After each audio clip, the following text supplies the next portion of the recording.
Une des complications relativement fréquentes et graves qui peut survenir dans le cadre d'un cancer du pancréas, c'est l'apparition d'une jaunisse.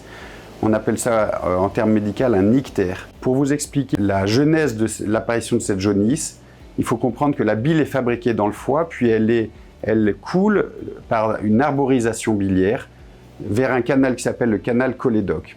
Ce canal cholédoque traverse la tête du pancréas et c'est à cet endroit précis, notamment, que la tumeur peut comprimer le cholédoque et empêcher la bile de s'écouler.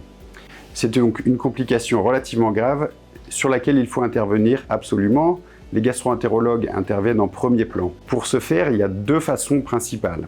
La technique classique, ancienne, conventionnelle, ça s'appelle un cathétérisme biliaire.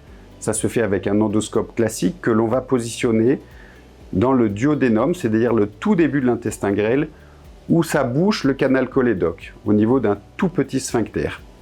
Et une fois qu'on est en place, on va cathétériser, c'est-à-dire franchir la compression tumorale et mettre en place une endoprothèse biliaire ou un stent biliaire pour décomprimer le cholédoque. Dans certains cas, c'est un petit peu plus complexe parce que soit pour des raisons d'antécédents chirurgicaux, soit pour des raisons de compression du duodénum, c'est-à-dire du début de l'intestin, on ne peut pas accéder à ce petit sphincter et on est obligé de créer un court-circuit pour retrouver un écoulement de la bile fonctionnel.